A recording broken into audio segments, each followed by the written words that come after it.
Olá e bem-vindo ao Best in Tesla. Hoje vamos mergulhar na IA física e por que o robô Optimus da Tesla pode simplesmente mudar tudo sobre como o mundo funciona. Você provavelmente já viu os vídeos robôs humanoides andando, correndo, dobrando roupas, talvez até parecendo um pouco desajeitados.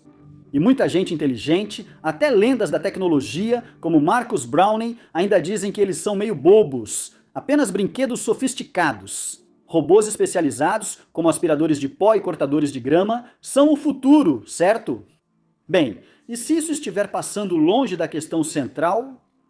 E se a verdadeira inovação não for um robô que faz uma coisa perfeitamente, mas sim um que pode fazer quase tudo o que um humano faz?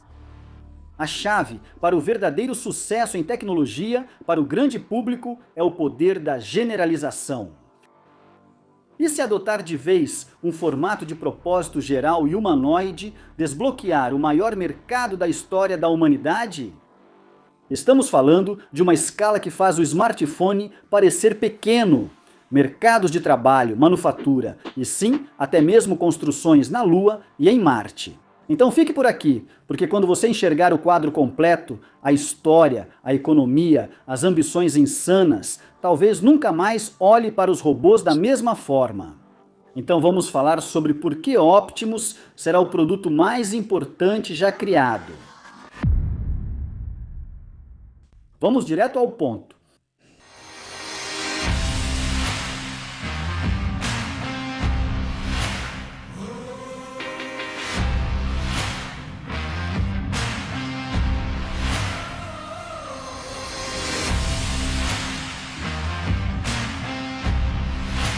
Há algumas pessoas, até mesmo grandes entusiastas de tecnologia como Marcus Brownlee, que ainda não entendem totalmente a disrupção que o robô humanoide vai trazer. Como ele disse, ainda estou no grupo. Robôs humanoides são bobos porque ele acredita que serão robôs especializados. E claro, também teremos isso, como carros autônomos e assim por diante. Mas ele não está percebendo o poder da generalização. A chave para o verdadeiro sucesso de massa em tecnologia. A generalização é o que separa brinquedos de produtos que mudam o mundo. Jensen Huang, da NVIDIA, explicou isso perfeitamente. A oportunidade do Optimus está logo ali. É muito provável que robôs humanoides sejam robôs que poderemos implantar no mundo de forma relativamente fácil. E este é o primeiro robô que realmente tem chance de alcançar o alto volume e a escala tecnológica necessários para avançar a tecnologia. E por isso acho que essa provavelmente será a próxima indústria de vários trilhões de dólares. Estou muito animado por ele. Sim, ao longo da história, as tecnologias generalizadas são aquelas que realmente alcançam escala e derrubam os preços. Ferramentas especializadas permanecem caras e com mercados limitados. Muitas pessoas parecem não entender que, ao longo da história, são as tecnologias generalizadas que realmente alcançam escala, reduzem o preço e atingem um enorme mercado endereçável. Então, quando algo é especializado, geralmente é muito caro e tem um mercado total endereçável limitado. E quando algo é generalizado ou de uso geral, terá um mercado endereçável maior. Agora você só precisa garantir que a tecnologia que você criou possa ser fabricada em escala, é claro. E vemos mais ou menos o mesmo padrão nos robotáxis agora. A abordagem da Waymo é o que eu chamaria de uma abordagem especializada. Eles só podem dirigir em área previamente mapeada. E além disso, eles simplesmente não conseguem escalar para milhões de unidades produzidas todo ano, já que o sistema e os carros que são equipados manualmente com computadores e sensores são simplesmente complicados demais e lentos para escalar. Então, tanto a tecnologia quanto os carros são especializados, eles não podem dirigir em qualquer lugar e não são feitos para a fabricação em massa. Enquanto algo como o Cybercab da Tesla é diferente, pois é um robotáxi de uso geral, ou seja, pode dirigir em qualquer lugar do planeta e além. Ele não está limitado a uma área pré-mapeada.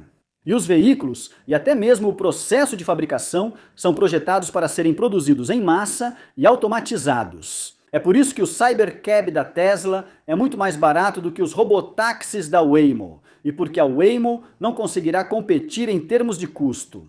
Mas essas são, claro, algumas tecnologias que estamos vendo evoluir neste exato momento.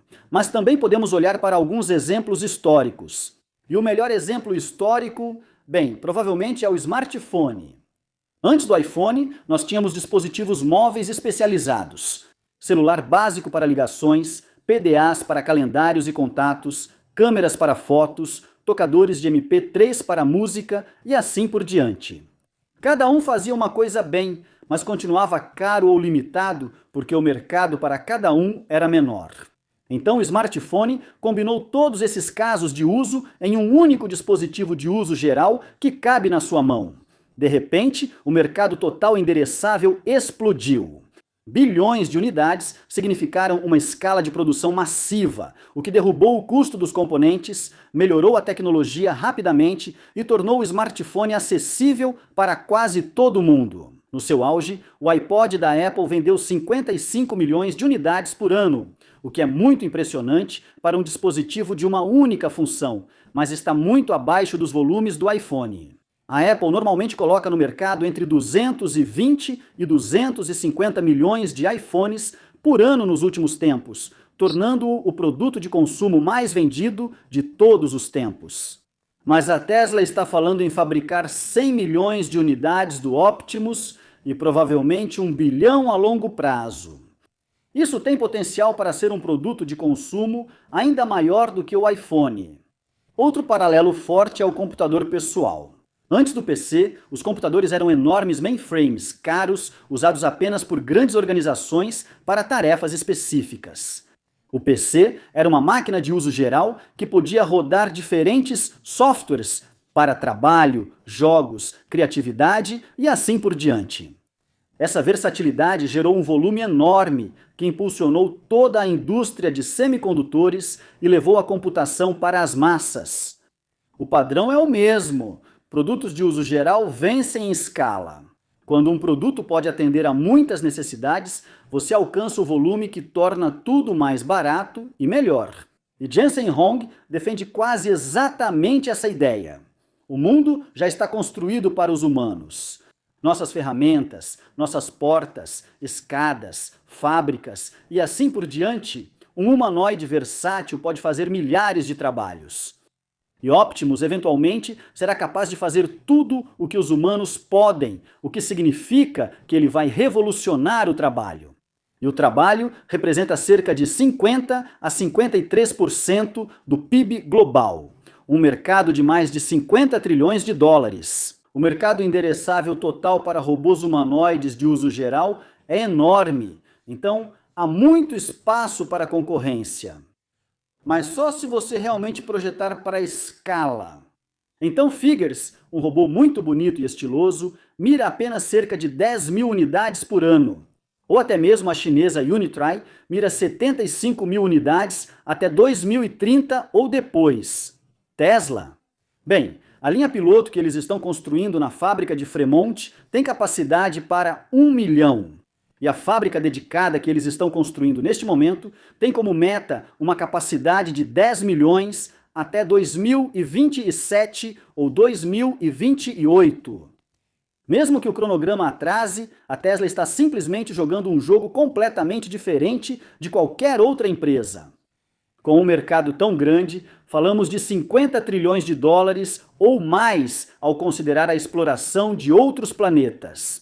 Mas, para começar, estamos olhando para um mercado de 50 trilhões de dólares e estamos falando de uma força de trabalho global de cerca de 3,7 bilhões de pessoas. Então, a própria meta da Figuer de produzir 10 mil unidades por ano para um mercado de 3,7 bilhões de pessoas ou humanos não é nem uma gota no oceano. A Tesla realmente parece ser a única que está planejando causar um impacto no mercado.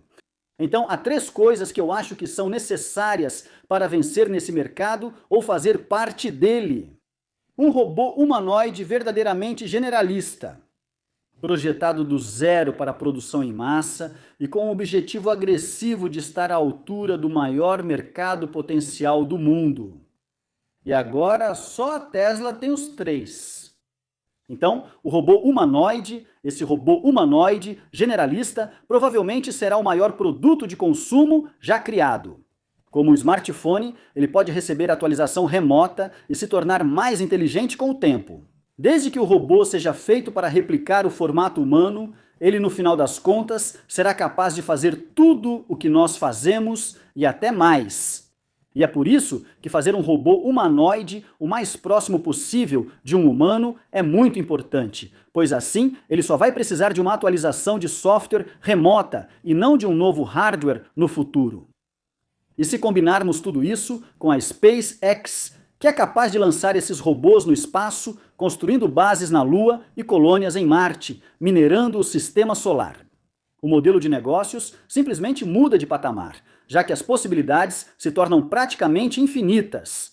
E Elon já mostrou várias vezes que ele e suas empresas conseguem revolucionar indústrias porque analisam tudo a partir de princípios fundamentais. Basta olhar para essa indústria de foguetes que a SpaceX revolucionou e que, na verdade, vai ajudar o robô humanoide a ir além da economia terrestre. Mas o Falcon 9 reduziu o custo de levar carga ao espaço em cerca de 20 vezes em comparação com a era dos ônibus espaciais. Antes da SpaceX, lançar algo para a órbita baixa da Terra custava cerca de 50 mil a 60 mil dólares por quilograma com o ônibus espacial. O Falcon 9 reduziu o preço de mercado para cerca de 2.700 a 4 mil dólares por quilograma para um lançamento completo. Isso representa uma queda de 90% no preço. E o custo operacional interno com reutilização é ainda menor, em torno de 1.000 a 1.500 dólares por quilograma. O grande avanço foi, claro, a reutilização do primeiro estágio, em vez de descartá-lo toda vez. Mas a Starship vai levar isso a um novo patamar, pois pretende reduzir esse custo novamente em algo entre 10 e 100 vezes. A meta da SpaceX é de 10 a 100 dólares por quilograma, uma vez que esteja voando com frequência e seja totalmente reutilizável. Elon Musk disse que cerca de 100 dólares por quilograma é realista no curto prazo, com a esperança de reduzir para 10 dólares por quilograma com uma taxa de voos muito alta. Isso faria com que a Starship fosse aproximadamente 30 a 50 vezes mais barata por quilograma do que os preços atuais do Falcon 9, que já era 20 vezes mais barato do que o ônibus espacial. A principal diferença é que a Starship foi projetada para ser totalmente reutilizável. Ambos os estágios retornam. E ela pode transportar de 100 a 150 toneladas de cada vez, em vez das 17 a 22 toneladas do Falcon 9. Então cada lançamento transporta muito mais carga por não muito mais dinheiro. E nós já temos um contrato com um cliente divulgado recentemente para a Starship. Voyager Space para a estação espacial Starlab. Os preços para um Starship dedicado chegam a 90 milhões de dólares. Esse é o preço para o cliente no curto prazo, mas o objetivo de longo prazo da SpaceX é reduzir isso para cerca de 2 milhões de dólares e o Starship tem o potencial de lançar cerca de 2.000 robôs humanoides de uma só vez por apenas alguns milhões de dólares. Isso é extremamente barato para enviar uma força de trabalho de 2.000 robôs humanoides para a Lua, começando a construir a base lunar e as fábricas. E os robôs humanoides não precisam de comida, água ou oxigênio, eles só precisam ser recarregados pelo Sol. Assim, será uma operação bem mais barata do que enviar humanos à Lua para trabalhar. Então, se as pessoas ainda não conseguem ver as utilidades para um robô humanoide, eu realmente acho que elas só estão sem imaginação. Isso pode literalmente ser o maior produto já criado para a Terra e além. Mas estabelecer metas grandes o suficiente e projetar um robô para ser o mais humano possível e feito para escala realmente massiva. Então, realmente causar um impacto no mercado de trabalho global são todos componentes muito importantes para ter sucesso no mercado de robôs humanoides.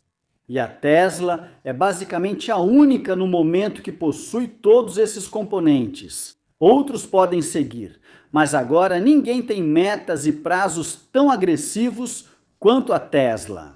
E alguns nem sequer chegaram a um formato humano verdadeiro, e por isso vão limitar seus casos de uso e não serão realmente robôs humanoides de uso geral. Isso é necessário para que essa tecnologia alcance a escala necessária para avançar. Mas isso, é claro, é apenas o começo.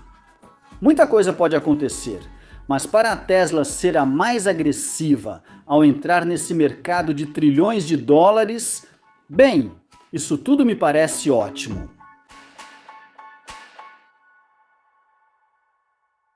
E obrigado por assistir e até a próxima. Se cuidem aí e sejam gentis.